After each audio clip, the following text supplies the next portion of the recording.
சித்தம்பலம் சொல்லுவாரு. சித்தம்பலம்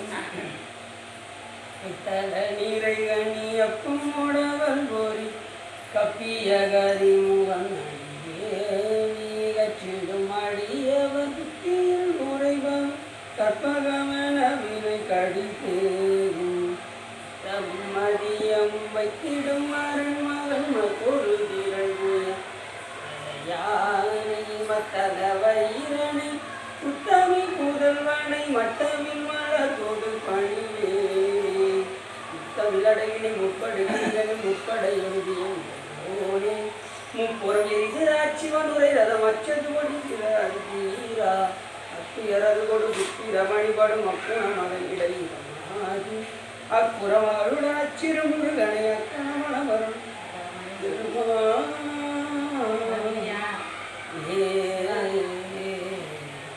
எந்தாய் எனக்கருள் தந்தை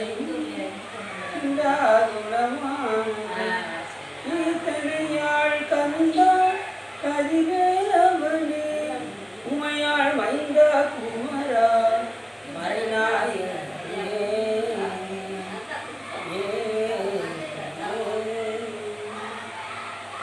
உயர்வோன் படித்த புகழியர்வோன் கடம்பூச்சி ஆளுமிசை கலந்துதப்பது அந்த எதிரான அனுபூச்சி வாழி திருநாவலூர் வன்கண்டர் மதம் போற்றி ஊழிமலை திருவாக அகலூரர் திருத்தாள் போற்றி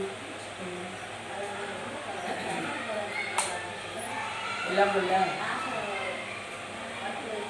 சிவகாமிபாடுடன் ஐயா ஸ்ரீ வல்லூர் ஐயாசாமியுடைய பெரும் கருணையினாலே நாம் தொடர்ந்து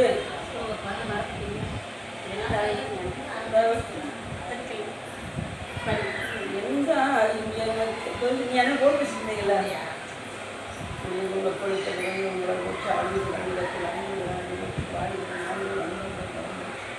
ஓய்வழி திருவாதங்கள்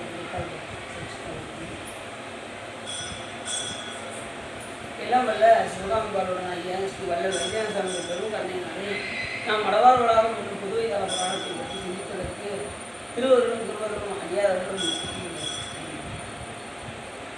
அதன் அடிப்படையில் நாம் எப்பொழுது ஒரு திருமுறை சிந்தித்திருக்கிறார் சொல்கிறோம். அதன் அடிப்படையில் அப்பசாமி கூறுகிறார், முன்னொரு அடுக்கிய பிறகின் வெவ்வளல் உன்னிய உயிரவை ஒன்றும் இல்லையா பண்ணிய உலகில் பயின்ற பாவத்தை நன்னி நின்று அறுப்பது நமச்சிவாயவே என்று பாடுகிறார். நாம் இது வரைக்கும் எவ்வளவு பாவம் செஞ்சிருக்கோம், எத்தனை பிறவியில் செஞ்சிருக்கோம், அதெல்லாம் கணக்கு போட்டால் எத்தனை மூட நம்ம கூட இருக்குன்னே நமக்கு தெரியாது. ஏன் அப்படின்னா அத்தனை பிறவியில் நாம் விலையை ஏற்றி ஏற்றி ஏற்றி ஏற்றி ஏற்றி வந்து கொண்டே இருக்கணும். வினை வந்து 3 வகையான வினை. அது நன்மையாகவும் வரும், தீமையாகவும் வரும். பாவம் புண்ணியம் ரெண்டுக்குமே இங்கே பிறப்பு. அப்போ இந்த வினைகள் வந்து என்னென்ன வினை அப்படின்னா, சங்கீத வினை, உச்செய்த வினை, முற்பிறவியில் செய்த வினை, பிராப்த வினை, இப்போ அனுபவித்து கொண்டிருக்கின்ற வினை, ஆகாமி வினை என்பது இனிமேல் நம்ம செய்வோம் பார்த்தீங்களா, அது ஆகாமி வினை. அது நல்லதும் செய்வோம் கெட்டதும் செய்வோம். இது வந்து நமக்கு வினைகள், நமக்கு பிறப்புக்கு வந்து சேரும். அடுத்த ஒரு பிறப்புக்கு நாம் இப்போ செய்கின்ற வினை அது வந்து வித்தாக வந்து. அப்போ எத்தனை பிறவியில் நாம் என்ன பாவம் செய்து வந்திருக்கோம் என்பது நமக்கு தெரியாது. அத்தனையும் கொடுத்தோம்னா ஒரு விண்ணை வந்து கொட்டுமா. நாம் செய்த பாவத்தெல்லாம் கணக்கு போட்டால் விண்ணை தொடுற அளவுக்கு விண்ணொரு அடுக்கிய விறகின் வெவ்வாறு, அந்த விண்ணை தொடுற அளவுக்கு நம்ம விறகு கட்டையில் நிரப்பி அதில் விறகு கட்டையை நம்ம மேலே தூக்கி போட்டால் என்ன ஆகும், நம்ம ஆள் இருக்க மாட்டோம். அதே இது அது எரிஞ்ச சாம்பலை தூக்கி நம்ம மேலே போட்டால் அதை தாங்கக்கூடிய வலிமை நமக்கு கிடைக்கும். அதை சொல்கிறாரு. அதை என்ன செய்யணுமா, இன்னொரு அடிக்க விறகின் வெவ்வளல் புண்ணிய புகிலவை ஒன்றும் இல்லையாம் பண்ணிய உலகினில் பயின்ற பாவத்தை நன்னி நின்று அறுப்பது நமச்சிவாயவே. அப்போ என்ன செய்யணும், நமச்சிவாய என்கின்ற சூடத்தை பொருத்தி வச்சாச்சுன்னா அது என்ன ஆயிரும், எத்தனை பெரிய விறகு கட்டைகளாக இருந்தாலும் சரி, விண்ணளவுக்கு இருந்தாலும் சரி, ஒரு தீப்பொறி போதும் என்ன ஆயிரும், அத்தனையும் கஷ்டமாயிடும். அதே போல் நாவில் நமச்சிவாயத்தை நவீன்று ஏற்றினால் நமக்கு என்ன ஆகும்னாரு, ஒன்றும் இல்லையாம். நாம் செய்த பாவத்தில் சிவன் மனம் நிவாரம் ஒன்றும் இல்லையாம் பண்ணிய உலகில் பயின்ற பாவத்தை நன்னி நின்று அறுப்பது நமச்சிவாயவே. அப்போ பாவம் எப்படி வருது? நாம் முன்செய்த வினையினால முன்செய்த வினை, இப்போ செஞ்சுக்கிட்டு வினை, இனிமேல் செய்ய போகிற வினை எல்லாம் சேர்த்து நமக்கு வந்து ஊழ்வினை கொடுத்து வந்து ஊற்றுங்கிற மாதிரி நம்ம எங்கே போனாலும் இடம் வந்து நம்மளை பட்டத்தார் என்ன பண்ணிச்சு? அமைதியாக உட்காந்து தியானம் பண்ணிட்டு இருந்தார். பட்டத்தார் ஒரு பிள்ளையார் கோயிலில் அமைதியாக உட்காந்து தியானம் பண்ணிட்டு இருந்தார். அரண்மனையிலிருந்து திருடர்கள் வேகமாக ஓடி வந்து 2 முத்துமாலை திருடிட்டு இருந்தாங்க. வந்து யாரோட கொண்டு போயிட்டாங்க? பட்டத்தார் மேலே போட்டு ஓடியே போயிட்டாங்க. அரண்மனை காவலர்கள்லாம் யாரை வந்து கொண்டு போயிட்டாங்க? பட்டத்தாரை கொண்டு போய் கழுகுமலை நாளைக்கு போய் பாருங்க. அதேதான் என்ன எப்படி சொல்றீங்க?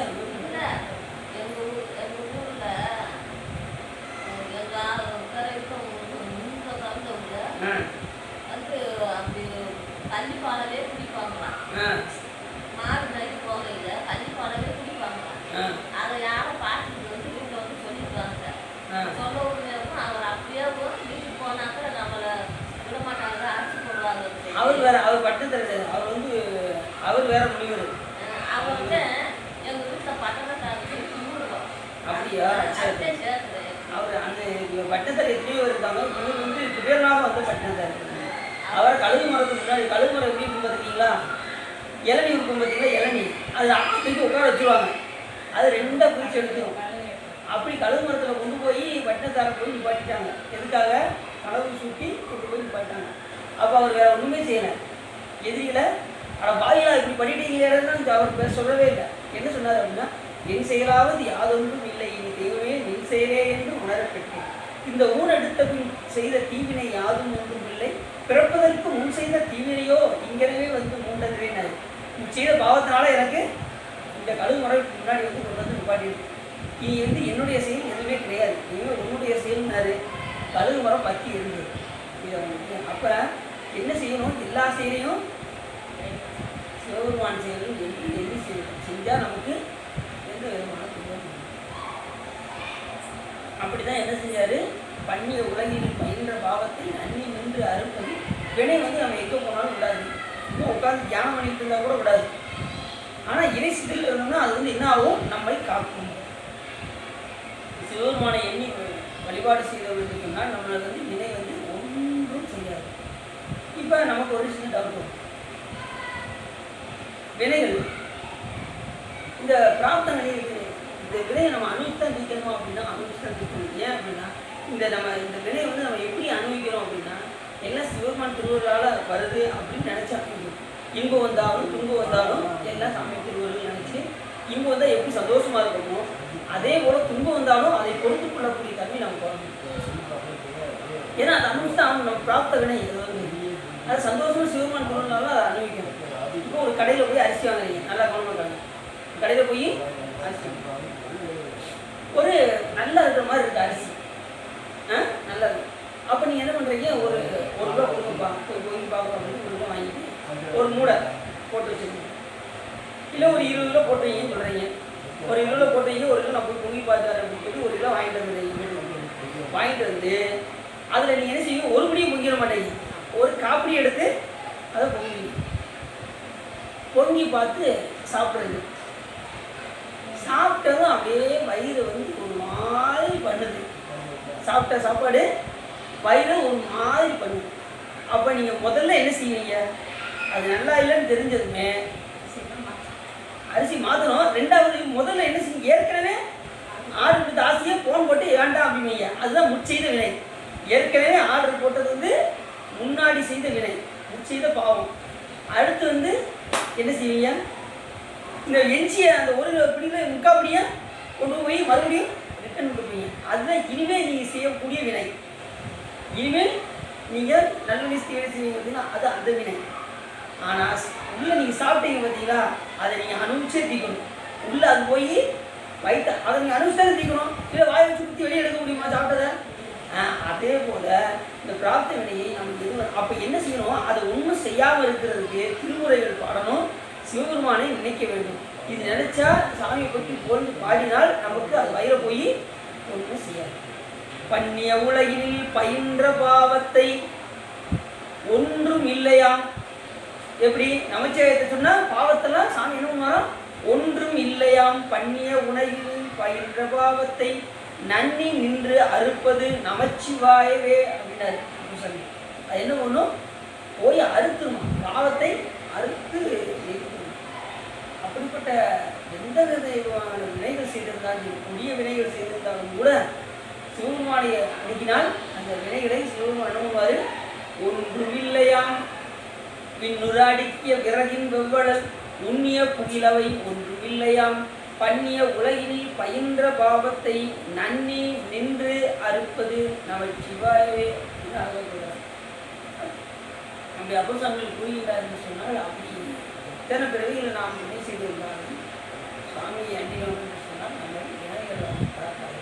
இப்போ ஏற்கனவே செய்த வினை சங்கீத வினை, அடுத்து இப்போ அனுபவிச்சுட்டு இருக்க வினை பிரார்த்த வினை, இனிமேல் நான் இருக்கக்கூடிய வினை ஆகாமிய வினை.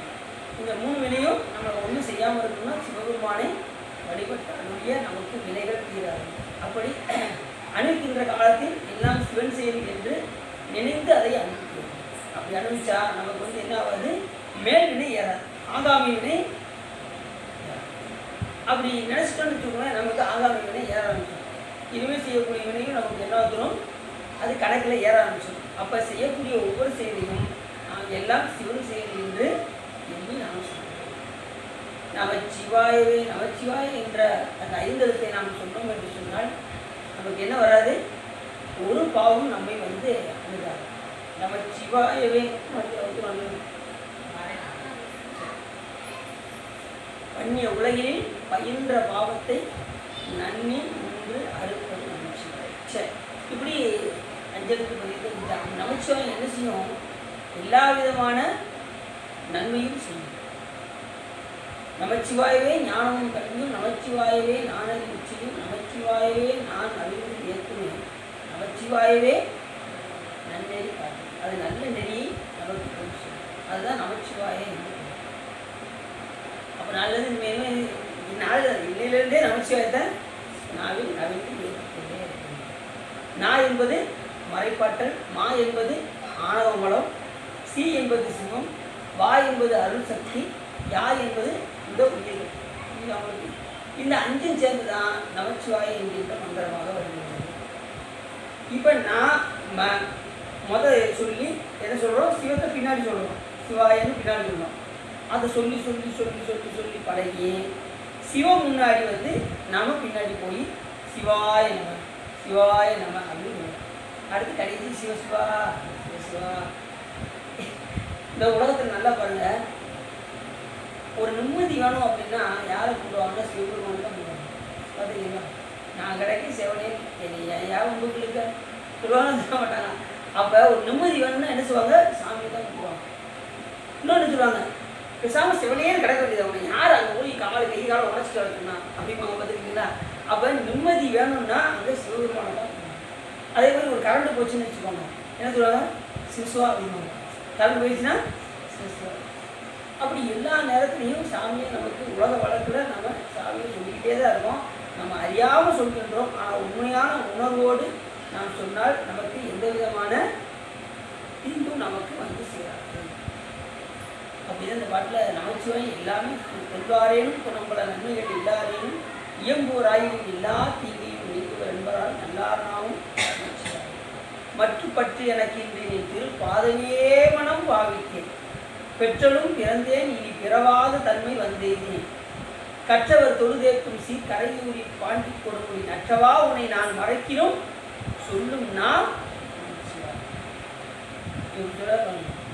நான் மறந்துட்டாலும் என்னுடைய நாமக்கு உன்னுடைய நாமத்தை சொல்லிக்கிட்டே இருக்கும் அப்படின்னாரு சுத்தம்.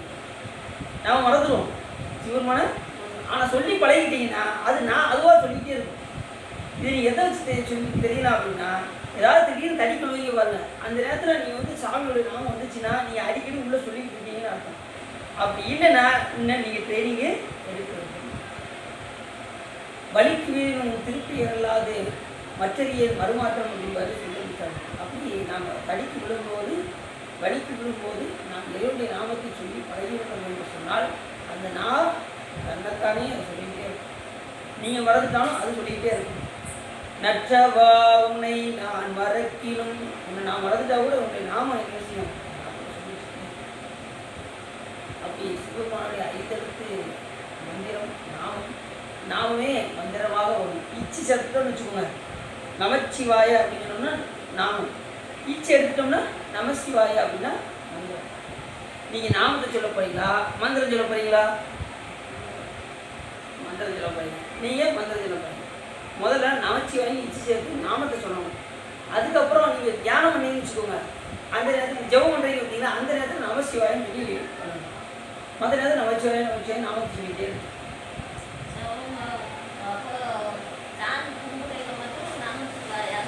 நமச்சிவாய் நமச்சிவாய்னு சொல்ல மாட்டேன். இல்லைன்னா ஒரு பாட்டு இருக்கு, ஏதாவது ஒரு பாட்டு நமச்சிவாய் பாட்டில் ஏதாவது ஒரு பாட்டை சாமி முன்னாடி கொடுக்கும். நமச்சிவாயவே நான் ஞானமும் கல்வியும், நமச்சிவாயவே நான் அறிவு செய்யும், நமச்சிவாயவே நான் அவிழ்ந்து இருக்குமே, நமச்சிவாயவே நன்னெறி காட்டுவேன். இது இல்லைன்னா காதலாகி கசிந்து கண்ணீர் மழுகி ஓதுவாகவை நன்னெறி குறிப்பது வேத நான்கிலும் மெய்ப்பொருளாவது நாதன் நாமம். அந்த நமச்சிவாயத்தை எப்படி சொல்றாரு? நெக்குள் ஆர்வம் மிக பெருகி நினைந்து. நமச்சிவாயத்தை சொல்லும்போது எப்படி சொல்லணும்? ஆர்வத்தோடு சொல்லணும். சாமி நாமத்தை சொல்கிறோம், எவ்வளோ பெரிய பாக்கியம் அப்படின்னு நெக்குள் ஆர்வம் மிக பெருகி நினைந்து அக்கு மாலை கொடு அங்கு எண்ணுவார் தக்க வானவராய் தகுவிப்பது நக்கன் நாமும் நமச்சிவாய். அந்த ஆர்வத்தோடு அஞ்சலுக்கு சொல்லணும், அதுதான் ரொம்ப முக்கியம். அடுத்தது நரகம் இயல்புக நாடினர் ஆயிரம் குறை செய்வாயினர் ஆயிரம் உறுப்பினர் விரவியே புகுவித்திடும் என்பதால் வரதநாமம் நமச்சிவாயம். இது எல்லா நிலையிலையுமே நமச்சிவாயம் நம்மை காக்கும். அதனால் சிவபெருமானுடைய அந்த ஐந்தெழுத்து மந்திரத்தை நாம் உச்சரிக்க வேண்டும் என்று அப்பர் சாமிகள். சரி, இப்போ நம்ம புராணத்தில் போயிடலாமா? இன்றைக்குரிய புராணம் என்னவென்று கேட்டால் சந்திரன் சயநோய் தீர்த்த அத்தியாயம். இந்த பாடலை சொல்லும்போதே எப்படி சொல்கிறார் அப்படின்னா, பிறவிவம் பிடியை தீர்க்கும் பேரருள் மருந்து நல்கும். பிறகு வேற இருக்கக்கூடிய பெருமான் யார் அப்படின்னா இல்லாட்டா? சரி சரி சரி. அப்போ பிறவி என்கின்ற வெம்பிணி அப்படின்னாரு. பிறவி நோய் என்ன நோய்? நம்மகிட்ட இருக்கக்கூடிய ஆணவம். பிறவி வெம்பிணியை தீர்க்கும் பேரருள் மருந்து நல்கும். ஏற்கனவே நம்ம சொன்னோம், மருந்தும் அவர் தான் மருத்துவரும் அவர் தான். ஏற்கனவே வாங்க, மருந்தும் அவர் தான் மருத்துவரும் அவர் தான். எப்படி மருத்துவராக இருக்காரு? அருளினால் உழைத்த நூலில் வழிவழி அகர்ணம் செய்ய இருளாம் நிறைய துன்பத்திற்கு இரும்பாவும் தீர்ப்பன் பொருளாம் போகத்தை வைத்து புண்ணியமும் தீர்ப்பன் மருளாம் மலர்களுக்கும் மருந்தும் இவை வைத்தியநாதன். அப்படி வைத்தியநாதனாக வழங்கக்கூடிய மருத்துவராக வழங்கக்கூடிய வைத்தியநாதன் அவர் தான் மருந்தும் சேர்ந்து கொடுக்குறாரு நமக்கு. எப்படிப்பட்ட மருந்து கொடுக்குறாரு? ஊட்டச்சத்து என்கின்ற மருந்தை கொடுக்குறாரு.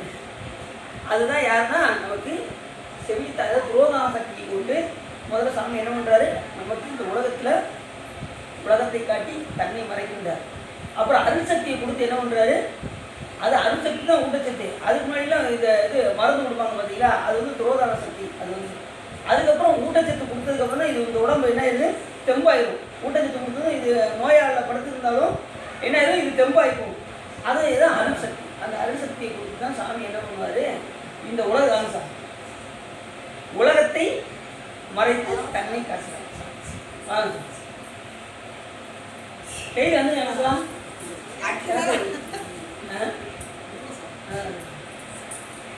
அப்போ முதல்ல எதை காட்டினாரு? உலகத்தை காட்டி தன்னை மறைத்தார். அப்புறம் வந்து அருட்சக்தி வந்ததுக்கப்புறம் உலகத்தை மறைத்து தன்னை காட்டுவார். இப்போ நமக்கு உலகம் தெரியுமா சிவன் தெரியுமா? சிவன் தான் தெரியும். ஆனால் இப்போ நமக்கு எது தெரியுது? உலகம் தான் தெரியுது. அப்போ என்ன செய்யணும்? இப்போ சிவன் தெரியணும், அதுக்கு என்ன செய்யணும் அப்படின்னா வழிபாடு விடாமல் செய்யணும். அப்படின்னா தான் சிவன் தெரியும். தவம் செய்தால் தான் சிவம் வரும். புரியுதா உங்களுக்கு? தவம் செஞ்சால் சிவம் வரும், தவம் செய்யணும்னா சிவம் வராது. அப்போ தவம் நமக்கு என்ன சொல்லப்பட்டிருக்கு? காட்டில் போய் தவம் செய்யணுமா? காட்டில் போய் மூச்சு அடக்கி தியானம் பண்ணணுன்னாங்களா?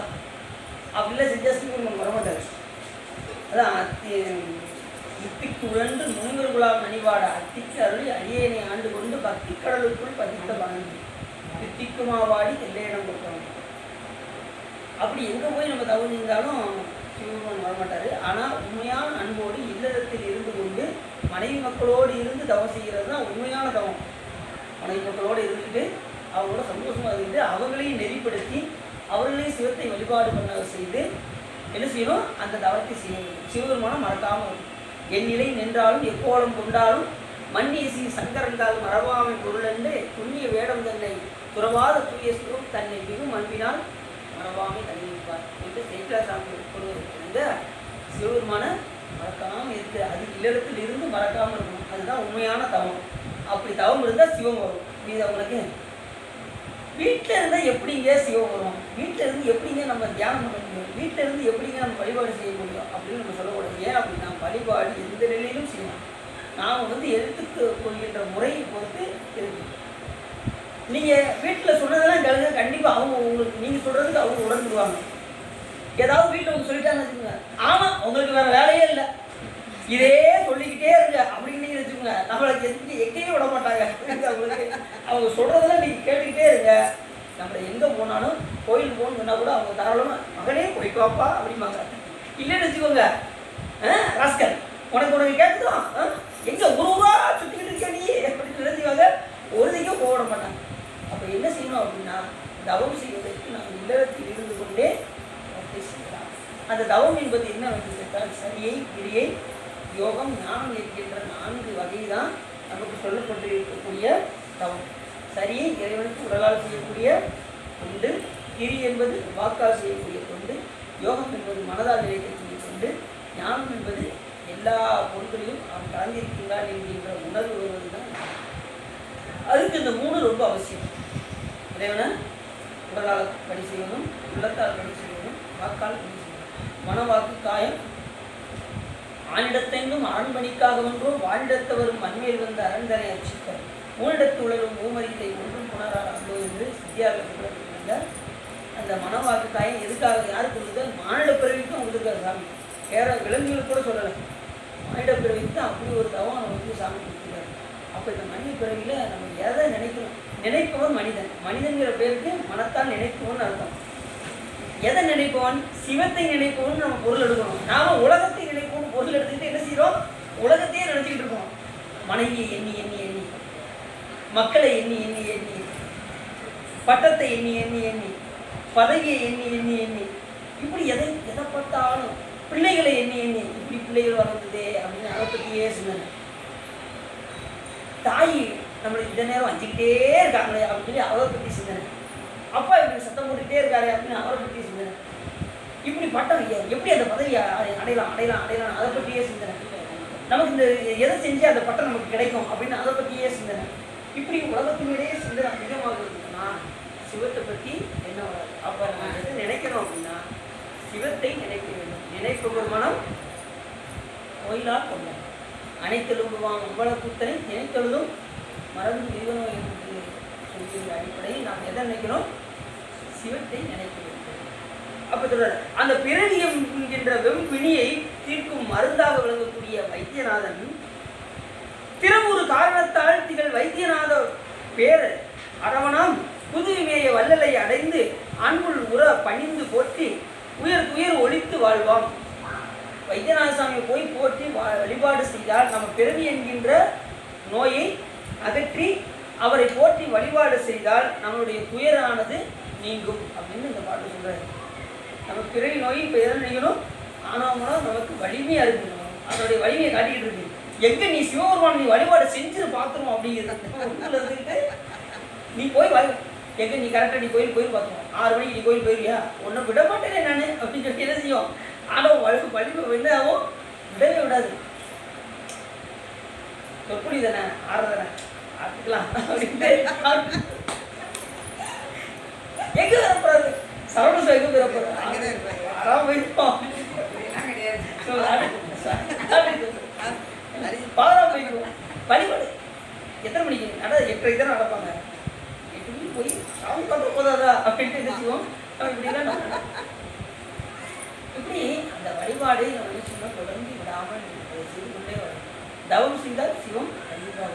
அப்படி இந்த பிறவி என்கின்ற ஆணவ மலத்தை நீக்கக்கூடிய வைத்தியநாதன் என்கின்ற ஒரு நாமம் நம்ம என்ன செய்யும்? இந்த துயரை பிறவி என்கின்ற துயரை ஒழித்து நம்மை வாழச் செய்யும் என்று பாட்டில் சொல்கிறார்.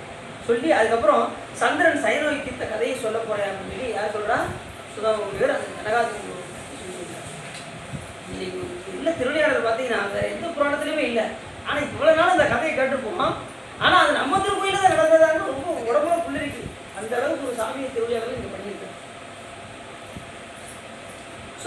அவர் சொல்ல ஆரம்பிச்சாரு, திரிபுர சங்கரா கர்த்தராகிய சிவபெருமானையே தியானிக்கும் அன்புற்ற அத்திரி முனிவரும் அனுஷியா தேவி. ஏற்கனவே நம்ம நிறைய புராணத்தெல்லாம் பார்த்துருக்கோம். அவங்களுக்கு மிகச்சிறந்த முனிவர்கள் அத்திரி முனிவர். திரிமூர்த்திகளுக்குள்ளே முதன்மை பெற்ற சிவபெருமானை மும்மூர்த்திகளில் சிறந்தவர் யாரு? நல்லா இப்போ மும்மூர்த்திகளில் உடனே என்ன எல்லாரும் என்ன பண்ணுவாங்க, மும்மூர்த்தினா படைத்தல் தொழில் செய்யக்கூடிய பிரம்மா, காத்தல் செய்யக்கூடிய விஷ்ணு, அழித்தல் செய்யக்கூடிய சிவன் அப்படின்றாங்க. ஆனால் அது சிவன் கிடையாது. நல்லா தெரிஞ்சுக்கணும். மும்மூர்த்திகளில் இருக்கிறது சிவபெருமான் கிடையாது. அவர் உருவத்தை பெற்ற உருத்திரன் என்று பேர். அவர் சிவபெருமான் உருவத்தை பெற்றிருப்பார், ஆனால் அவர் சிவபெருமான் கிடையாது. ஏன் அப்படின்னா அவர் அழிச்சல் தொழில் செய்யக்கூடிய 11 கோடி உருத்திரர்களில் தலைமையானவர் தான். அவர் என்ன செய்வார், அவர் பேர் என்னவர், ருத்ரர் என்று பெயர். அந்த ருத்ரர் தான் என்ன செய்வார், அதுலேயும் பார்த்தீங்கன்னா ஸ்ரீகண்ட ருத்ரர் இருக்காரு, மகாருத்ரர் தான் சுவாமி. இவங்கெல்லாம் குடிருத்ரர்னு பேர். அந்த பதவி முடிஞ்சதும் அதுக்கப்புறம் என்ன செய்வாங்க, அந்த புண்ணிய செய்த ஆன்மாக்கள் அந்த ருத்ரர் பதவிக்கு மைக்கல் தொழில் செய்யக்கூடிய அந்த பதவிக்கு வரும். அதுமாதிரி பிரம்மா ஒரு பிரம்மா கிடையாது, எத்தனையோ கோடி பிரம்மாக்கள் இருக்காங்க. அது ஒரு பதவி. 100 கோடி பிரம்மர்கள் நொந்தினர் எண்ணில் 6 கோடி நாராயணன் அங்கனே 7 கங்கை மணல் இந்திரன் ஈறு இணை இல்லாதவன் ஈசன் ஒருவனே அப்படிவாரு அப்பசாமி. அந்த பிரம்மாங்கிறது ஒரு பதவி. அந்த பதவி முடிஞ்சது அவர் என்ன பண்ணிடுவார், அவர் சாமி திருவடி அடைகிறதுக்கு தவம் செய்ய போயிடுவார். தவம் செஞ்சு சிவத்தை பெறுவார். அதுக்கப்புறம் அந்த புண்ணியம் செஞ்சாங்க அந்த பிரம்மா படைக்கின்ற தொழிலுக்கு இன்னொருத்தர் வருவார். அவருக்கு பேரும் பிரம்மா தான். ஆனால் அது ஒரு பதவி. நாராயணன் என்பது அது ஒரு பதவி, வைகுண்டத்தை ஆளக்கூடிய ஒரு பதவி. நாராயணன் இருப்பார். அவர் முடிஞ்சதுக்கும் 6 கோடி நாராயணங்க, 1 கோடி நாராயணன்லாம் கிடையாது, 6 கோடி நாராயணன். அதுக்கு மேலேயும் உண்டு. என்ன முடியாதுன்னு நமக்கு ஒரு கூட்டம் நிறைய இருக்கான்னு வச்சுக்கோங்க. இப்போ எக்கச்சக்கமான கூட்டம் இருக்கு. என்னையா அப்படின்னா நீ என்ன செய்வீங்க, என்ன முடியாத ஆளு நீ என்ன செய்வீங்க, அது லட்ச பேர் இருக்காங்கப்பா, கோடான கோடி பேர் இருக்காங்கப்பா அப்படின்னு தானே சொல்லுவோம். அதே போல் என்ன முடியாத அளவுக்கு இருக்கிற அவர்களை அப்பசாமி என்ன பண்ணார், எண்ணிக்கையில் அடங்காதவர்களை 100 கோடி பிரம்மர்கள் நொந்தினர் எண்ணில் 6 கோடி நாராயணன் அங்கனே எண்ணில் 7 கங்கை மணல் இந்திரன் ஈறு இணை இல்லாதவன். அவங்களாம் எக்கச்சக்கமாக இருக்காங்க. ஆனால் சிவபெருமான் ஒருத்தர் தான் அப்படின்ட்டார். புரிஞ்ச வச்சா, கடவுள் யார், கடவுள்னா ஒருத்தர் தான் இருக்கணும். அவர் யார் அப்படின்னா இவர்களுக்கெல்லாம் ஈறு இணை இல்லாதவன் யார் அப்படின்னா சிவபெருமான். அவர்களுக்கெல்லாம் அப்பாற்பட்டவர் சிவபெருமான். ஏன் அப்படின்னா இவர்களெல்லாம் பிறவிக்கு உட்பட்டவர்கள், சிவபெருமான் பிறவிக்கு உட்படாதவர். அவர் எங்கே பிறந்ததா சரித்திரமே கிடையாது, அவர் எங்கே இறந்ததா சரித்திரமே கிடையாது. இப்போ பிரம்ம பிறந்ததுக்கும் இதற்கு இறந்ததுக்கும் அத்தாட்சி இருக்குது. நாராயணன் பிறந்ததுக்கும் அத்தாட்சி இருக்குது, இறந்ததுக்கும் குஜராத்தில் இருக்குது. இப்படி எல்லா தெய்வத்துக்குமே மாரியம்மன் இருக்குது, காளியம்மன் இருக்குது, எல்லா தெய்வத்துக்குமே பிறப்பு இறப்பு இருக்குது. ஆனால் சிவபெருமானுக்கு மட்டும் பிறப்பு எங்கேயுமே கிடையாது. சரி, அப்படி கருணாமுத்திரியாக திறங்கக்கூடிய அந்த மும்மூர்த்திகளில் உள்ளவர் யார் அப்படின்னா குடியிருப்பவர்கள் தான் இருப்பார். சிவபெருமான் அங்கே இருக்க மாட்டாங்க. அப்படியா? அதனால தான் இந்த பாட்டு சொல்றாரு, நம்ம மாணிக்கவாசகர் சொல்றாருல, முந்திய முதல் நடு இறுதியும் மூவரும் அருகில யாவர் மற்றறிவார். கேள்விப்பட்டிருக்கீங்களா அந்த பாட்டு? இது பள்ளி அடிச்சு திருவாசகத்தில் முந்திய முதல் நடு இறுதியும் மூவரும் அருகில யாவர் மற்ற அறிவார். அவர்களெல்லாம் அறிய முடியாது. அப்போ யார் சிவபெருமான் அறிய முடியும் அப்படின்னா அடுத்து இருக்கிறார். முந்திய முதல் நடு இறுதியும் மூவரும் அருகில யாவர் மற்ற அறிவார். பந்தனை வீரடியும் நீயும் நின்னடியார் பழங்குடில் தோறும் எழும் அருளிய பரனே செந்தலல் கூரை திரு மேனியும் காட்டி திருப்பெருந்தூரை ஊரை கோயிலும் காட்டி அந்த நாவதும் காட்டி வந்தாண்டாய் ஆரமுதே பள்ளி எழுந்தருளாயே. ஆரமுதே பள்ளி எழுந்தருளாயே.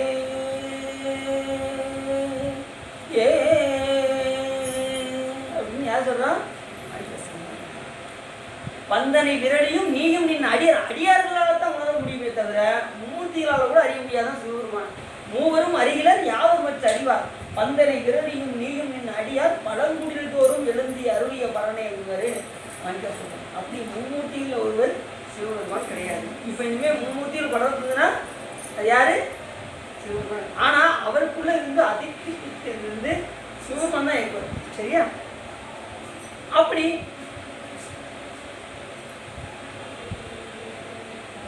சிவபெருமானே என்று அறிந்து அவரது வரத்தினாலே புதல்வரை பெறுதல் வேண்டும் என்று நினைந்து தம் மனைவி அனுசியாதை என்பவரோடு உன்னதமான ஒரு மலை உச்சியிலேயே இருந்து பின்னர் ஒரு காலை ஊன்றி ஒரு காலை இடையிலே வைத்து நின்று காமாதி வகைகளை துறந்து தவம் செய்யும்போது எப்படி செய்யறாங்க பார்த்தீங்களா? ஒற்றை காலை ஊன்றி தவம் செய்யறாங்க. அது தன் மனைவியோடு சேர்ந்து. ஏற்கனவே மட்டும் சொன்னேன், தனியாக போய் இருந்து கிடையாது, மனைவி மக்களோடு இருந்துட்டு. அப்போ முனிவர்கள் கூட என்ன செஞ்சிருக்காங்க? மனைவியோடு இருந்து தான் தவம் செஞ்சிருக்காங்க. முனிவர்களுக்கு பூராமே மனைவிகள் உண்டு. நல்லா சொல்ல, அவங்க தன்னிச்செல்லாம் எதுவும் கிடையாது, அவங்களுக்கு மனைவிகள் உண்டு. சரி, அப்படி தன்னுடைய மனைவி அனுசியா தேவியோடு சேர்ந்து என்ன செய்கிறாரு? மலை உச்சியிலே இருந்து பின்னர் ஒரு காலை ஊன்றி ஒரு காலை இடையிலே வைத்து நின்று ஒரு காலை இங்கிருந்து வைக்கிறாரு. ஒரு காலை ஊன்றி இன்னொரு காலை இடையில வந்து வைக்கிறார். அப்போ எந்த அளவுக்கு தவறு இருப்பார்னு பார்த்தீங்கன்னா, சிவபெருமான் வந்து எப்படி காட்சி கொடுப்பாரு அப்படின்னா, ஊசி நுனியில் போய் இருந்தாலும் தெரியும். சிவபெருமான் காட்சி உடனே கிடைக்கவே கிடைக்கும். அன்பு இருந்ததுன்னா உடனே சிவபெருமான் உங்கள் பக்கத்தில் வந்துடுவார். சாமி என்னையா அப்படின்றோம்னா உடனே என்ன மகனே அப்படின்ட்டு சாமி என்ன செய்வார்? வந்துடுவார். நான் சிவபெருமானை பார்க்காமல் விட மாட்டேன் அப்படின்னு சொல்லி நான் கடும் தவம் புரிய போய்கின்றேன் அப்படின்னு சொல்றேன்னு வச்சுக்கோங்க.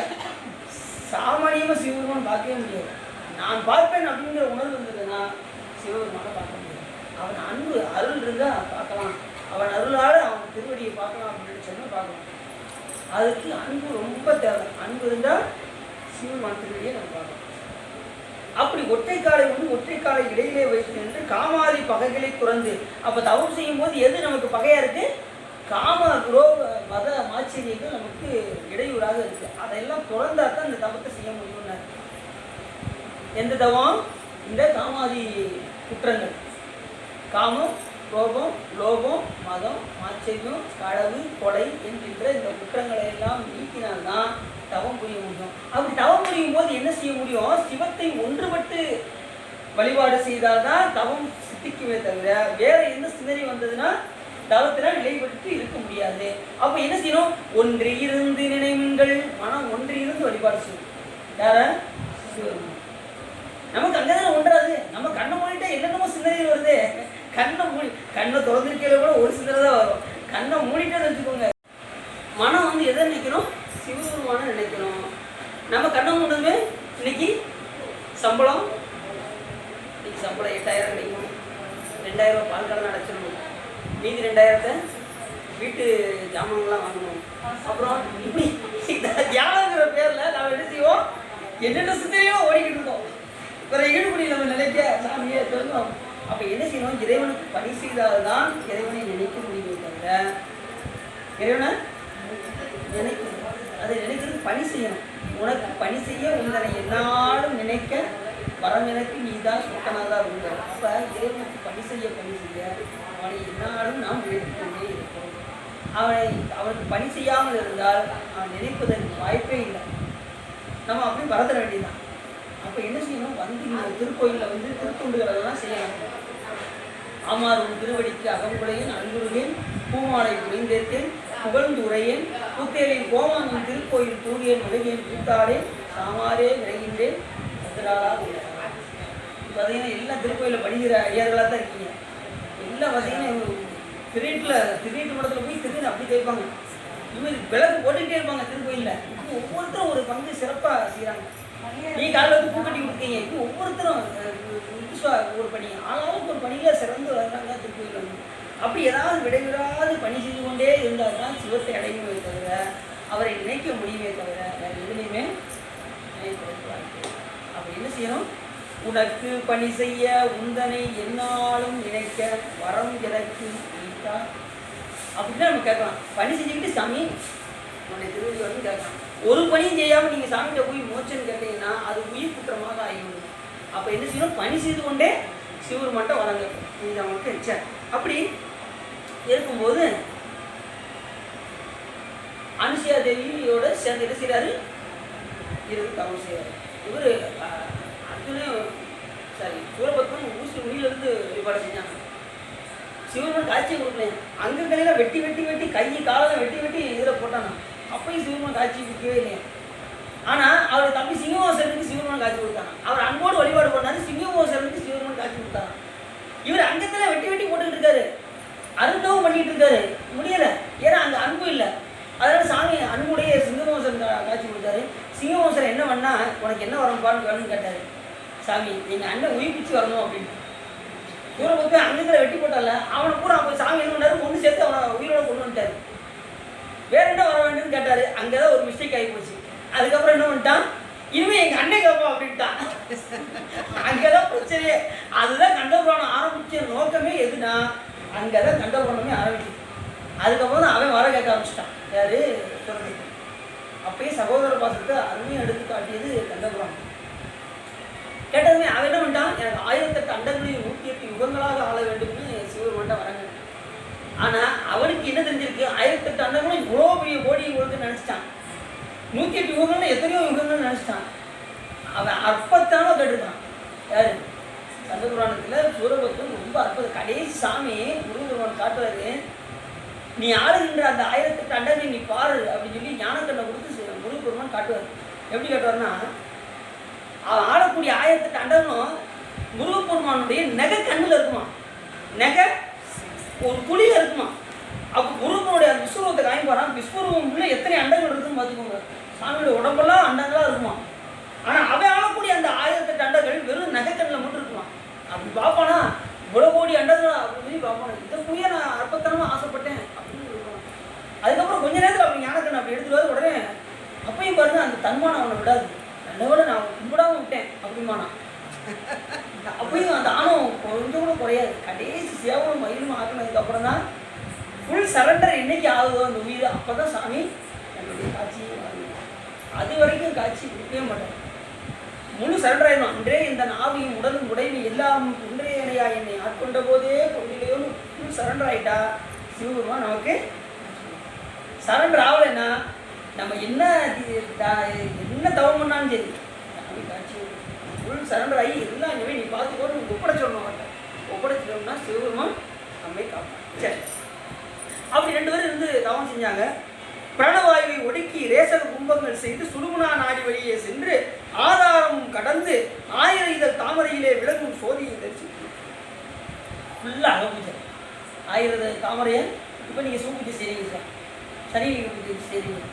இதுக்கு ஆதாரமாக நீங்கள் முதல் என்ன பண்ணுவீங்க அப்படின்னா, அகப்பூஜை செய்து கொண்டு தான் நீங்கள் புறப்பூஜை செய்வீங்க. அப்போ அகப்பூஜை என்ன செய்யணுமா, இந்த கீழே அடித்துவாரத்தில் தாமரை இதழ் தண்டு அது அடியில் கிழங்கு போல இருக்குமா. அந்த கிழங்குல இருந்து எழுப்பி தண்டானது இப்படி வந்து இதயம் எப்படி இருக்கும் படம், இதய படம் எப்படி இருக்கும், தாமரை மொட்டு கவிழ்ந்த நிலையில் போல் இருக்கும். புரியுதா உங்களுக்கு? தாமரை மொட்டு எப்படி இருக்கும், கவிழ்ந்தது அப்படி இருக்கும், ஆட்டின் மாதிரி தான் இருக்கும். பார்த்துட்டீங்களா? அது போல இருக்கும். அதனால தான் நமக்கு எல்லாத்துக்கும் ஆட்டின் அப்படி வச்சுருக்காங்க. அது தாமரை இதழ், அது தாமரை மொட்டு. அது நாம் இதை நொடிக்கிட்டு இருக்கோம். தாமரை மொட்டு இருக்கும்.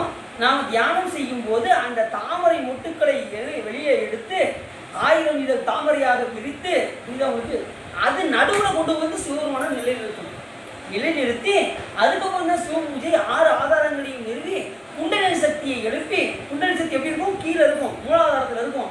அந்த மூலாதாரத்தில் இருக்கக்கூடிய அந்த குண்டலினி சக்தியை, அந்த குண்டலினி சக்தி என்ன பேரா, தூங்கி கிடக்கின்றவள் என்று பேர். அவளுக்கு என் பேர் என்ன பேர், அந்த சக்திக்கு வந்து தூங்கி கிடக்கின்றது. எந்த நேரம் அது தூங்கிட்டே தான் இருக்கும். அதுக்கு நம்ம வேலையே கொடுக்க மாட்டோம்.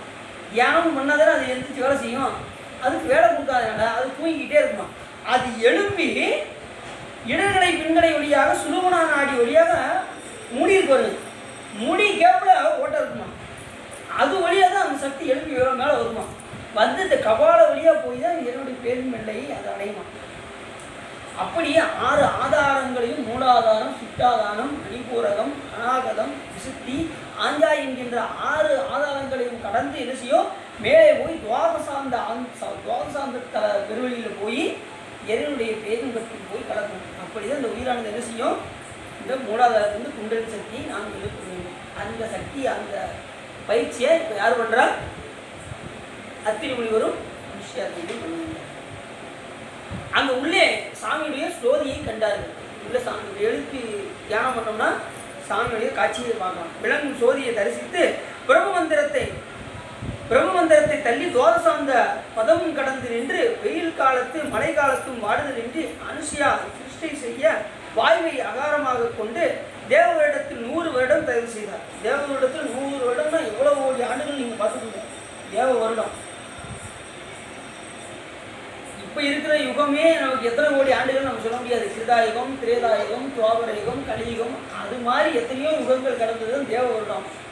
ஒவ்வொரு தேவர்களுக்கும் இப்போ நம்ம என்ன சொன்னோம், பிரம்மாவுக்கு 434 கோடி வருஷம், பிரம்மாவுக்கு வெறும் 1/2 நாள் தான். மனிதனுக்கு எத்தனை வருஷம்?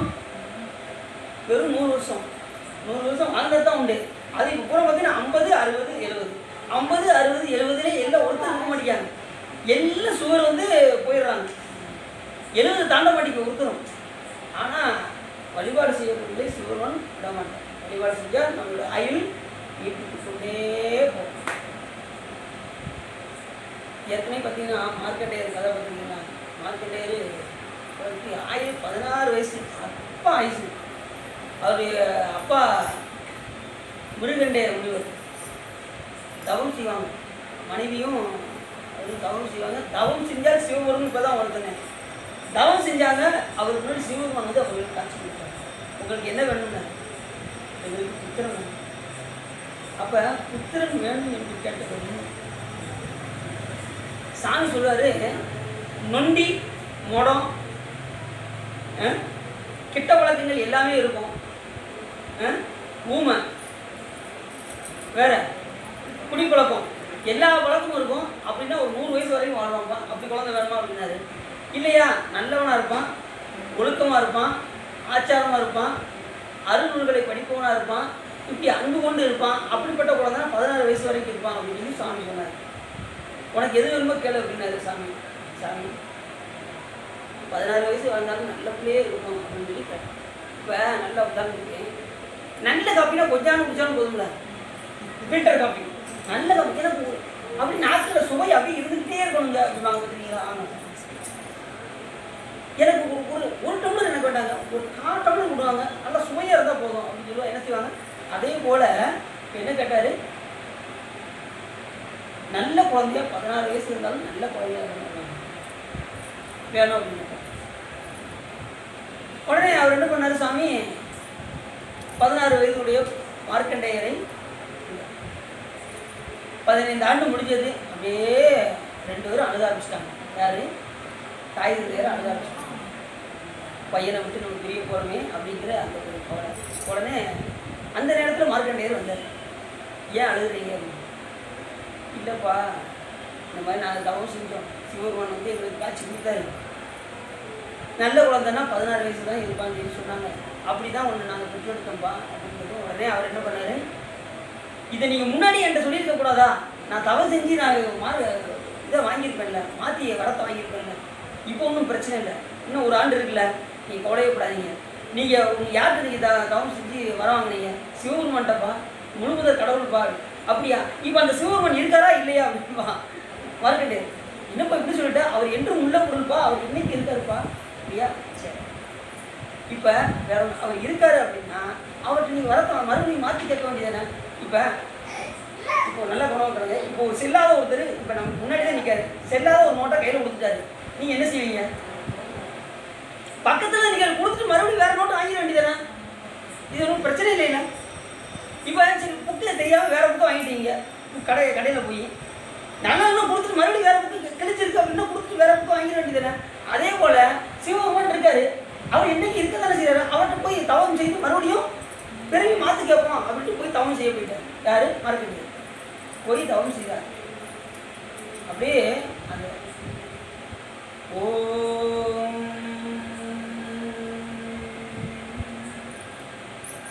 சிவாய நம அப்படின்னு அப்படியே நம்ம வந்து சிவலிங்கத்திற்கு நின்று வழிபாடு செய்வோம். ஓம் சிவலிங்காய நம, ஓம் சிவாய நம, ஓம் சிவலிங்காய நம, ஓம் பவாய நம, ஓம் பவலிங்காய நம, ஓம் சர்ப்பாய நம, ஓம் சர்ப்பலிங்காய நம அப்படின்னு அடிச்சுக்கிட்டே இருக்கிற சாமி. வழிபாடு விடாமல் செய்கிறாரு. வழிபாடு செய்யும்போது யார் வரக்கூடாது, அந்த யமனுக்கு வேலையே கிடையாது. கரெக்டாக 16 வயது நிரம்ப போச்சு. அப்போ உடனே என்ன பண்ணார், யமதர்மராஜ் என்ன பண்ணார், தூதர்கள் அனுப்புகிறாரு. போய் அந்த உசுரை கொண்டு வாங்கப்பா அப்படின்னாரு. எந்த உசுரை, மார்க்கெட்டில் வந்து தூக்கிட்டு வாங்கப்பா அப்படின்னாரு. இவங்க விறுவிறுன்னு காலத்தில் வேகமாக போனார். போனதுக்கு பார்த்தா வழிபாடு பண்ணிட்டு இருக்காரு சிவபெருமானை நோக்கி. இது பெரிய இடத்து சமாச்சாரம் ஆச்சே அப்படின்னாரு. ஏன்னா மாட்டோம் நம்மளை தொலைச்சி கட்டிக்கலாம் அப்படின்ட்டு என்ன பண்ணிட்டாரு, பயந்து அடிச்சு ஓடினாரு. யமதர்மராஜ் சாமி நீங்கள் சொன்னது ரொம்ப உண்மைதான், அங்கே வழிபாடு பயங்கரமாக நடந்துக்கிட்டு இருக்கு, சிவபெருமானை நோக்கி நடந்துக்கிட்டு இருக்கு, இது பெரிய இடத்து சமாச்சாரம், என்ன ஆள விடுங்க அப்படின்னாரு. யமதர்மர் ஒரு முக்கியமானவங்களுக்குள்ள யமதர்மனே நேரில் வந்துடுவார்.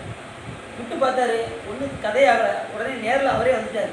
வந்து பார்த்தா இப்போ அவர் என்ன ஒரு தப்பு செஞ்சாருன்னா, நல்லா குணவக்கலுங்க, இவர் நடந்த இடம் எங்கன்னா திருக்கடவுர் என்கின்ற தளத்தில் நடந்துச்சு. அவர் எந்த வாகனத்தில் வருவார், அருமை வாகனத்தில் வருவார். அதை நீங்கள் புரிஞ்சுக்கோங்க, எந்த வாகனத்தில் வருவார் நீங்களே புரிஞ்சுக்கோங்க. எருமை வாகனத்தில் வருகின்றார். சரி, வந்தவர் கூப்பிட்றாரு, இப்போ எனக்கு வேலை இருக்குது, எனக்கு சிவபெருமானை நான் பூசிக்கணும் அப்படின்னு சொல்லி போயிரு அப்படிங்காரு மார்க்கண்டேயர். இவர் அதை எப்படி உன் விசிற வாங்காம நான் எப்படி போயிடுவேன் அப்படின்னு வெளியில் நின்று சொல்லிகிட்டே இருக்காரு.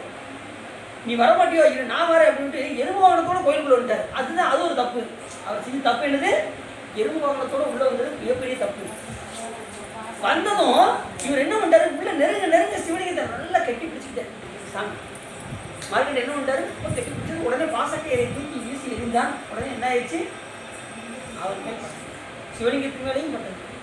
உடனே வலது காலை தூக்கி எத்துனா அவன் தாங்க மாட்டான் அப்படின்னு சொல்லி சாமி என்ன பண்ணாரு, இடது காலை கொண்டு எத்தினார். ஏன் அப்படின்னா இடது பாதம் யாருடைய பாதம், அம்பாளுடைய பாதம். அம்பாளுடைய பாதம் கருணையே வடிவானது. இது அவங்களுக்கு அந்த அவர் மேலே கொஞ்சம் கருணை செலுத்திய காரணத்தினால தான் எவன் வந்து என்ன செய்யக்கூடாது, ரொம்ப தண்டிக்கப்படக்கூடாது என்பதற்காக இடது பாகத்தை நோக்கி எத்தினார். வலது பாகத்தை தூக்கியிருந்தாரோ இன்னைக்கு கதையே வேற, எவன் எதிர்க்கவே முடியாது. அதனால சாமி என்ன பண்ணாரு, இடது பாகமாகி அம்பாளுடைய திருவடியை இடித்து உதைத்தார். உதைத்தது எவன் இறந்து விட்டான். உடனே இறந்து போயிட்டான் எவன். அதுக்கப்புறம் அவர் மனைவியெல்லாம் மணிப்பிச்சை கேட்டதுக்கப்புறம் சிவபெருமான் அவர்களுக்கு வாழ்க்கை கொடுத்தாரு. அது வேற விஷயம். அதனால தான் யாருமே யமதூதர்களும் வந்தாங்கன்னா சிவபெருமானுடைய ஐந்தரத்தை சொன்னார்கள் என்று சொன்னால் அதெல்லாம் 5 ஓடுவார்கள். யமதூதரும் 5 வரையும் சொல்லால் நயமுந்து ஓதவல்லார்த்தவை நன்னினால் நேமந்தான் நினைவார்க்கு இனியா நெற்றி நயனாவும் நமச்சிவாய் என்று ஞானசம்பந்தமாக கூறுகிறார். அப்படி யமதூதர்கள் வந்தாலும் அஞ்சலுக்கும் சாமி வழிபாடு செய்கிறவர்களாக இருந்தால் பக்தி செலுத்துவர்கள் கண்டா அவன் என்ன செய்வான், பயந்து ஓடுவான். எப்பயுமே அவர்களுக்கு ஒரு பயம் இருக்கும். சரி, இப்போ என்ன பண்ணாரு, விதியை இப்போ என்ன செஞ்சாரு, விதியை மதியாக வென்றார். எப்படி தாயிருக்கு அந்த 16 வயது தான் அப்படின்னதும் அதை எப்படி தன்னுடைய மதியினால சிவபெருமானை வழிபாடு செய்ய வேண்டும் என்கின்ற அந்த யுகம் வந்துச்சு பார்த்தீங்களா. இப்போ உதாரணத்துக்கு உலகத்துன்னு சொல்லி பார்க்குறாங்க, ஒரு விவசாயி தான் வந்து விவசாயம் பண்ணால் விளைச்சல் நல்லா விளைஞ்சது. ஒரு பூதம் வந்து என்ன செஞ்சு நெல் பயிரை அவனை எடுக்க விடாமல் ஒரு கட்டுக்கு 2 படி நெல் தான் தருவேன் அப்படின்னு சொல்லி பூதம் வந்து என்ன பண்ணிச்சு, அவனை எடுக்க விடாமல் தடுக்குது. யார, அந்த விவசாயி. என்னடா பண்ணணும்னு சொல்லி தன்னுடைய மனைவிட்ட போய் சொன்னான், இப்படி பூதம் வந்து நம்மளை ஒரு கட்டுக்கு 2 படி நெல் தான், நமக்கு எப்படி லாபம் கிடைக்கும் அப்படின்னு சொல்லி ரொம்ப வருத்தம் அடைஞ்சான். அவன் மனைவி ரொம்ப புத்திசாலி. அதை எப்படி யூகம் பண்ணி அதை வைக்கணும்னு, ஒரு கட்டுக்கு தானே 2 படி, 2 இதை சேர்ந்து ஒரு கட்டா ஆக்குது அப்படின்னா அவன் மனைவி. புரியுது அவங்களுக்கு, 2 இதை சேர்ந்து ஒரு கட்டா ஆக்கிட்டா நமக்கு லாபம் வரும்ல, அப்படி செய்யுங்க அப்படின்னு சொல்லி தன்னுடைய யூகத்தினால் விதியை மதியால் வெல்லக்கூடிய திறமை அவர்கள் மனைவிக்கு எப்படி இருந்திருக்கும். அதேபோல் தன் தாய் தந்தையார்களுடைய அந்த தவத்திற்கு இணங்க மார்க்கண்டேயர் என்ன பண்ணாரு, விதியை தன்னுடைய மதியினால் சிவபெருமானை பூஜித்து வென்றார். அவர் என்றும் சிரஞ்சீவியாக திகழ்ந்தார் மார்க்கண்டேயர். 16 என்றும் 16 ஆகிட்டார். வெறும் 16 கிடையாது, எப்போயுமே அவர் வயசு 16. இப்போயுமே அவருக்கு அப்படி 16 இருக்கக்கூடியவங்களுக்கு பேர் வந்து சிரஞ்சீவி என்று பேர். அனுமருக்கும் அதே பேர் தான் உண்டு, இவருக்கும் அதே சிரஞ்சீவி தான். சரி, அப்படி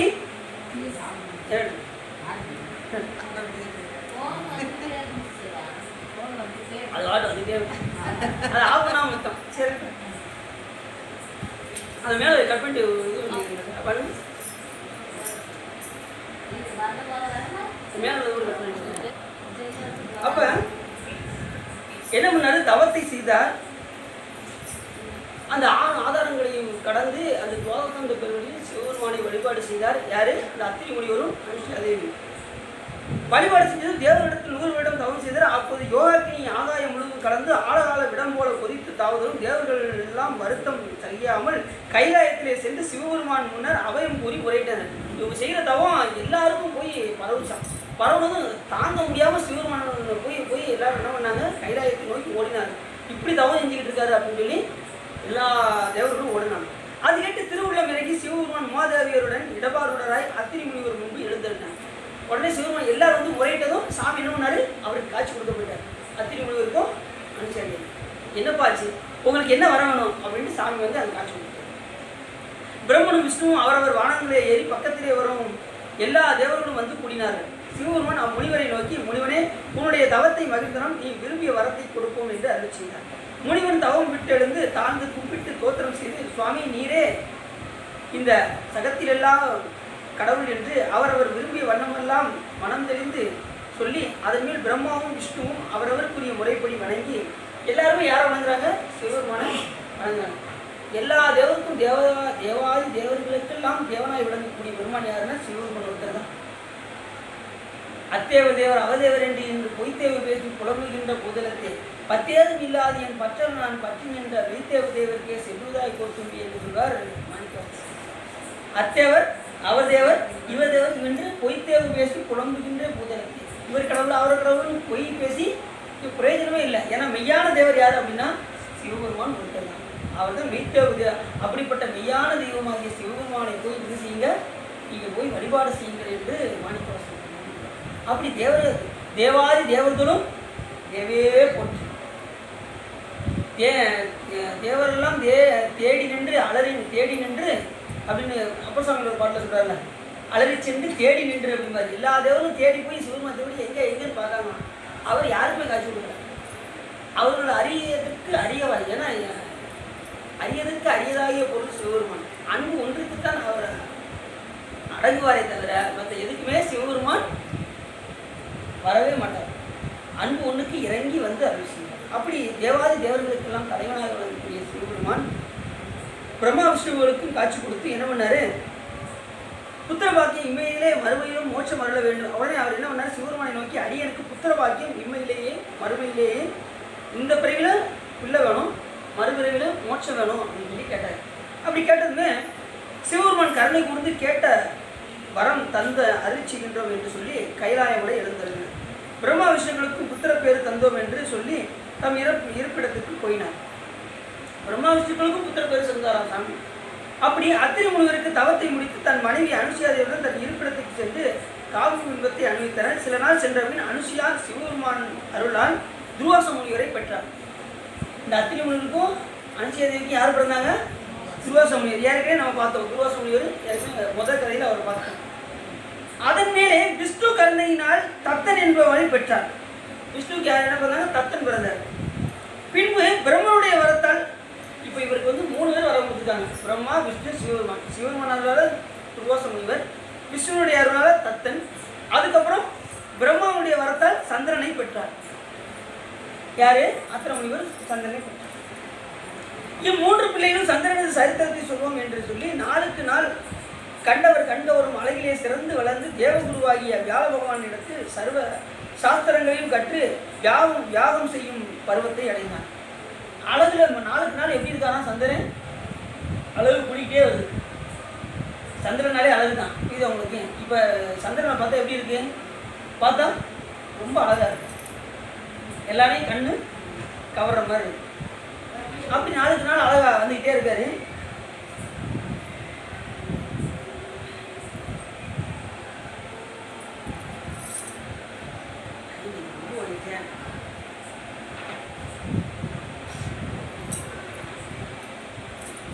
அவருக்கு என்ன ஆயிடுச்சு, பருவம் வந்துருச்சு, கல்யாணம் அடையக்கூடிய பருவம் சந்திரனுக்கு வந்துச்சு. அவர் யார்கிட்ட, வியாழ பகவான்கிட்ட தான் சர்வ எல்லா விதமான பாடத்தையும் கற்கின்றார். சாஸ்திரங்களை பூராவையும் வியாழ பகவான். இப்போ நவகிரகங்களில் குரு யாரு சொல்லுங்க பார்ப்போம். நவகிரகங்கள் இருக்கு, அதில் குரு யாரு, வியாழ பகவான் தான் குரு. தனியாக சொல்லும்போது சிவருமான் தான், தட்சிணாமூர்த்தி தான் குரு. ஆனால் அந்த நவக்கிரகங்களில் குரு யாருன்னா வியாழ பகவான். அவர்கிட்ட எல்லா விதமான சாஸ்திரங்களையும் கற்கின்றார் சந்திரன்.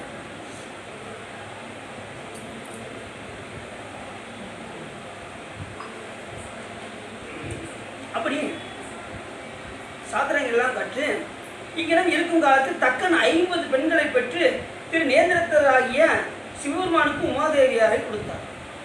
தச்சன் யாரு? தச்சனுடைய மகள் அச்சாயினி என்று பெயர். யாரு? அம்பாளே வந்து அவருக்கு தச்சனுக்கு மகளாக வந்து பிறந்தார்.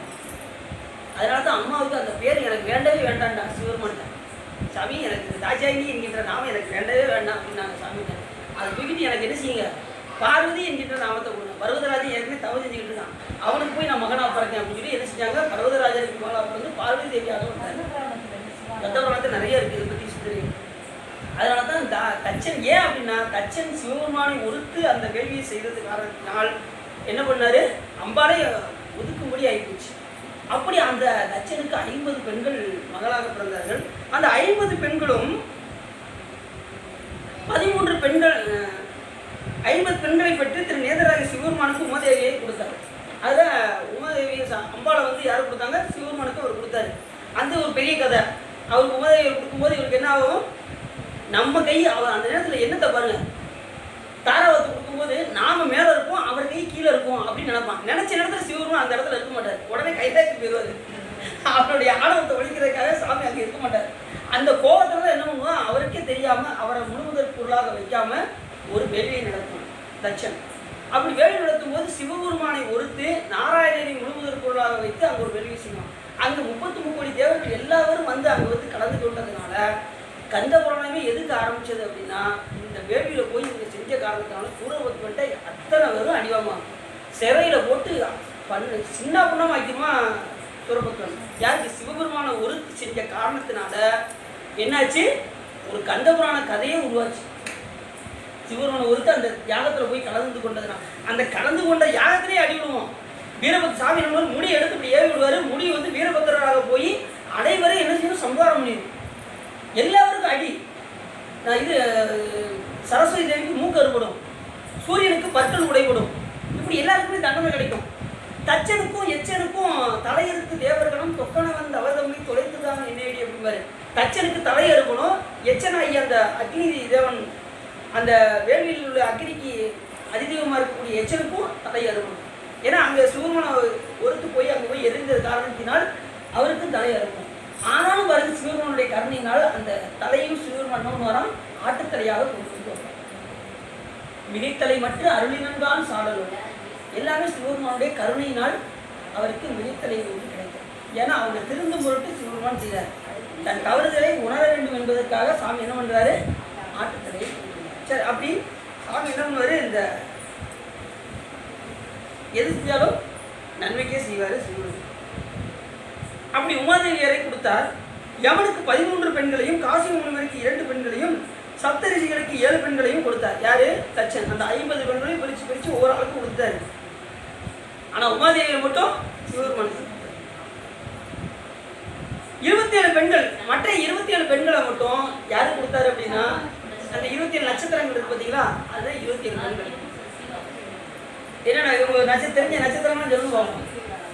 பூரம், அஸ்வினி, திருவாதிரை, அப்புறம் புனர்பூசம், பூசம், மகம், அப்புறம் உத்திரட்டாதி, பூரட்டாதி, இதெல்லாம் வந்து 27 நட்சத்திரம். பரவாயில்ல, ஒன்று டக்கு டக்கு டக்குன்னு நட்சத்திரத்தை கிழங்க வேகமாக சொல்கிறாங்க, ராசியை கிழங்க டக்கு டக்கு டக்குன்னு சொல்கிறாங்க. ஆனால் வேற ஒன்று மட்டும் நீங்கள் கேட்டுறாதீங்க, கேள்வி மட்டும் கேட்டுறாதீங்க, நீங்கள் மட்டும் இது மட்டும். சரி, அப்படி 27 பெண்களையும் சந்திரனுடைய அழகையும் குணத்தையும் கேள்விப்பட்டு பார்த்து அவனை நாயகனாக வரிக்க நினைத்திருக்கான். ரொம்ப அழகா இருக்கானே, நம்ம மகள் 27 வரையும் அவனுக்கு கொடுத்துரும் அப்படின்னு முடிவு பண்ணான். சந்திரனும் அவ்வாறே அப்பெண்கள் அனைத்தையும் எவ்வளத்தை கேள்வியுற்று அவர்களை பத்திரிகளாக நினைத்திருந்தான். இவைகளை அத்திரி முனிவரும் தக்கனும் தெரிந்து அங்கனமே நிறைவேறுமாறு விவாகம் முடிப்பதென்று தக்கன் சந்திரனிடத்தில் 27 பெண்களையும் கொடுத்து இவர்களை சமமாக வேற்றுமை கருதாது மகிழும்படி அனுபவித்து வரக்கடவாய். இந்த 27 பெண்களையும் என்ன பண்ணு, ஒருத்தர் கூட அன்பு குறையாமல் நடக்கணும் அப்படின்னு சொல்லி கேட்டி கொடுக்குறான். யாருக்கு? சந்திரனை, தக்கன், தன்னுடைய 27 பெண்களை சந்திரனுக்கு கொடுக்கும்போது எப்படி கொடுக்குறான்? 27 பெண்கிட்ட ஒருத்தரிட அன்பு குறையாம நடக்கணும்னு சொல்லி கொடுக்குறான். உண்மை. ஆனா அவனுக்கு என்னாச்சு? வேற்று யாருக்குமே நீ வேற்றுமை பார்க்கக்கூடாது, வேற்றுமை கருதாது 27 வரை நீ அனுபவிக்க கடவாயினாரு. ஆனா சந்திரன் தனது பிதா ஆசிரமத்திலே பெண்களை அழைத்து கொண்டு வந்து அவர்களோடு காமநடத்தை அனுபவித்து வாழ்ந்திருந்தனன். இங்கென வாழ்ந்திருக்கும் காலத்திலே அந்த பெண்களுக்குள்ளே அதிக சௌந்தரியம் உள்ள ரோகிணி என்பவரிடத்தில் அதிக பிரியம். ரோகிணி மேல மட்டும் அவனுக்கு ரொம்ப பிரியம். மற்ற வேற கண்டுக்கிடவே இல்லையா, அவங்க பக்கத்திலே போகவே இல்லையா. ரோகிணி மேல மட்டும் ரொம்ப பிரியம் அவருக்கு. ரோகிணி நட்சத்திரம் இருக்குல்ல, அந்த நட்சத்திரம். மற்ற பெண்கள் பாராமுகம், மற்றவங்களும் திரும்பி கூட பார்க்குறேன், பாராமுகமா இருந்தாங்க. இப்படி பல நாள் ஓடிடுச்சு.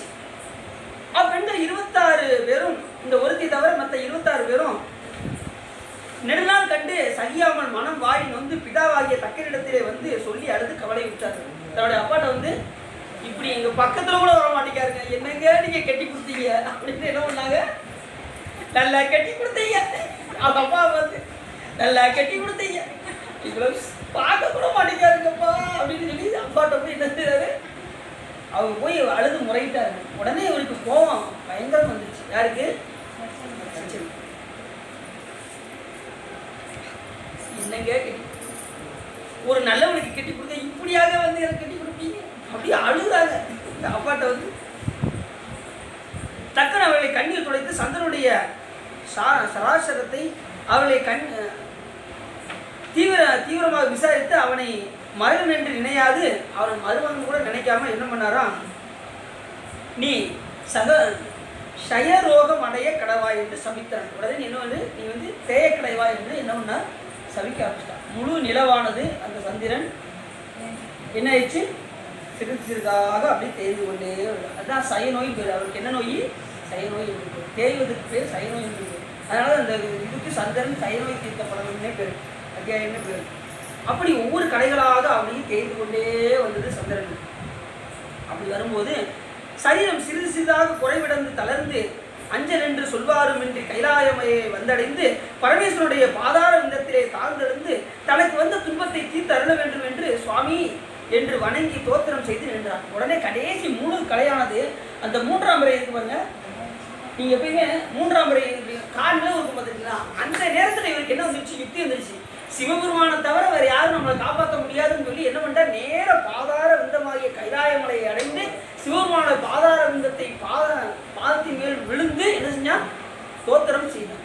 சாமி போய் பாதார விந்தத்திலே போய் விழுந்து என்ன தோத்திரம்? சிவபெருமானை போற்றி பாடி, வெற்றாகி விண்ணாகி நின்றாய் போற்றி.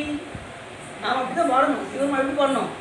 வெற்றாகி விண்ணாகி நின்றாய் போற்றி, மீனாமையால் என்னை கொண்டாய் போற்றி. இல்லையா? ஈசனடி போற்றி, எந்த அடி போற்றி. ஈசனடி போட்டு, எந்த அடி போட்டு, தேசடி போட்டு, சிவத்தடி போட்டு, தேவனடி போட்டு, மாயப்படம் போட்டு, மண்ணடி போட்டு, சிறார் பிறந்த தேவனடி போட்டு, ஆராதையும் மரம் உழைக்குமா அப்படின்ட்டு என்ன செய்யக்கூடாது? படிச்சுட்டு நிறுத்தி படிக்கணும். பாடும்போது நிறுத்தி அழகாக படிக்கணும். பாடினா சிவபெருமான் மகிழ்ந்து கப்பாரு. நாம பாடுறது சிவபெருமானுக்கே புரியாம பாடக்கூடாது. புரியுது அவங்களுக்கு? இவன் என்ன பாடலாம் அப்படின்னு சிவபெருமான் யோசிப்பாரு. என்னமோ ஈசன் அடி போட்டு முதல் வரியா வந்தது, அடுத்து என்ன பாடியிருப்பான் அப்படின்னு சிவபெருமான் யோசிக்கிறாலும் செய்யக்கூடாது. புரியுது அவங்களுக்கு? சரி, வேட்டாங்கி நாய் போட்டு மீனாவை விட்டு விட்டை விட்டு ஓதத்தை விட்டு ஆட்டாயி அமதா விட்டு அரங்கமாவது காட்டாயி கையில மலையாலே போட்டு அப்படின்னு என்ன செய்யக்கூடாது? அது நிறுத்தி பாடினா சிவபெருமான். இவன் நம்ம பாட்டு தான் பாடுறானா, புதுசாக இங்கிலீஷ் பாட்டு என்ன எதுவும் பாடுறானா அப்படின்னு சாப்பி இயக்கிற பாட்டு நம்ம செஞ்சிருப்பாரு. அப்படி நிறுத்தி பண்ணா அப்படி தோத்திரம் செய்தான். சிவபெருமான் என்ன பண்ணாரா? அவரு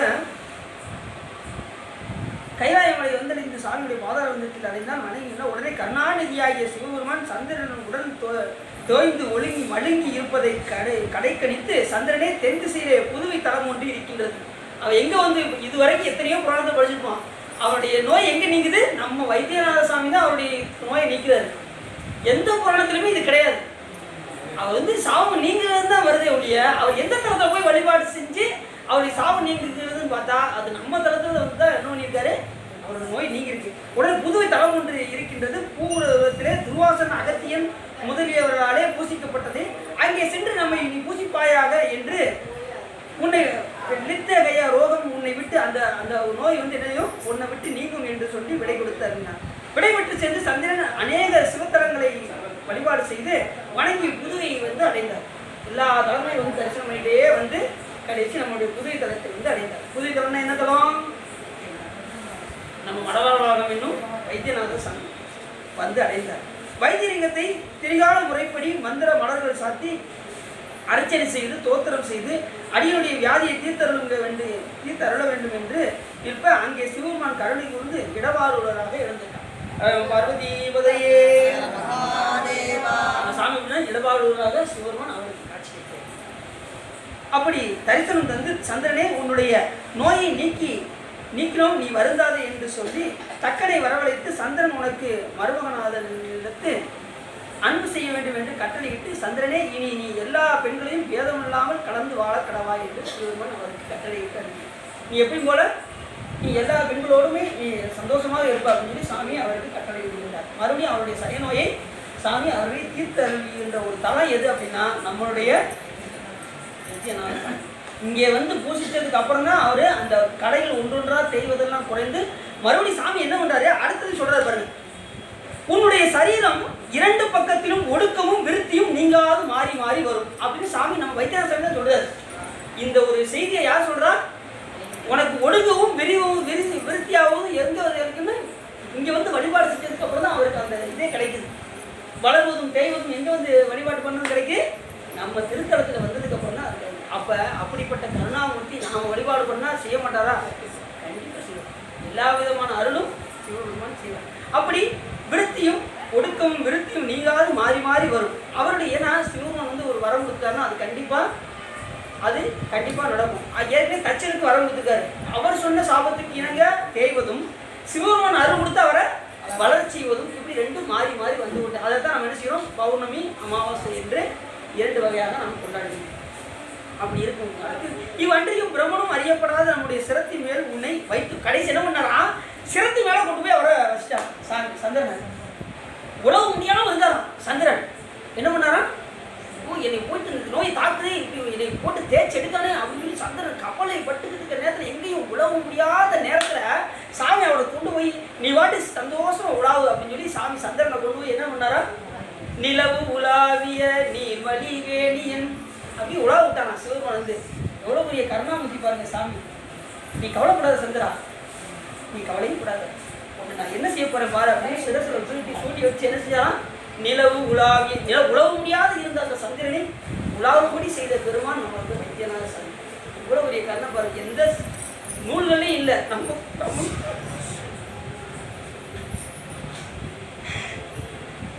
ஒவ்வொரு புராணத்தையும் படிக்கும்போது தான் நமக்கு தெரியுது சாமி இவ்வளோ கருணை நம்ம கோயிலில் பண்ணியிருக்கிறது உண்மை நமக்கு இப்போதான் தெரியும். தன் சிரத்தின் மேலே கொண்டு வந்து பிரம்மனும் அறியப்படாத நம்முடைய சிரத்தின் மேல் உன்னை வைத்துக் கொள்ளும் மேன்மை தந்துடும் அப்படின்னு சாமி அவர்களுக்கு மேன்மையை தந்தார்கள் என்று அருள்சி சிவலிங்கத்துக்குள்ளே மறைந்து அருளினார். சந்திரன் மீண்டும் மனமகிழ்ச்சியுடன் திருவருளின்படி சகித்து இருந்தார்.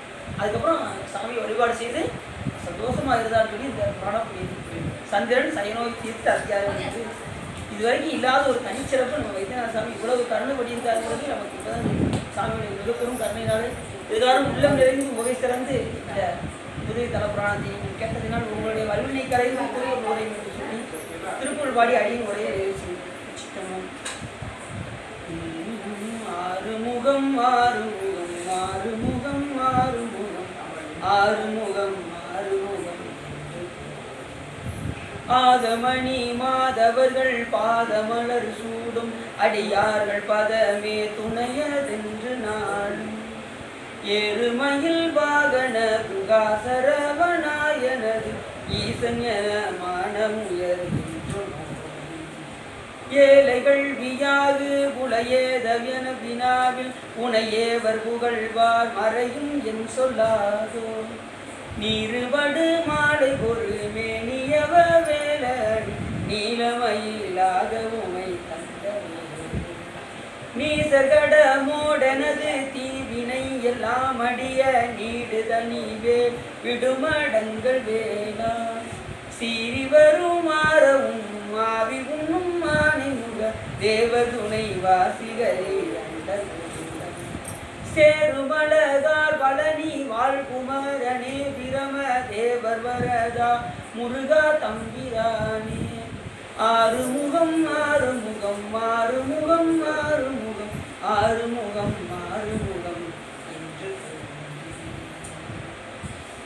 கைலாயம் விஞ்ஞான போதை காட்ட வேண்டிய வைவாய்மை வேண்டாம் துதிக்கோர் மெய்ஞான பானுவாய் வீலாகும் பொழுது திருவாவூர் தெளிவாரும் நமச்சிவாயம் சைலாதி மரபுடியும் திருவாரும் வான்முயில் வளாதிவிக மலிவரம் சுரக்க மன்னன் கோன்முறை அரசீக குறைவில்லாத இகழ்வாக நான்முறை அரங்கல்வங்க நற்றமும் பெருமல்க மேன்மைகோள் சைவ நீதி விளங்குக உலகமெல்லாம் அரகணம பார்வதி பதையே என்னாருடைய சிவனே போற்றி இறைவா போற்றி முகனுக்கு சிற்றம்பலம் தில்லையம்பலம்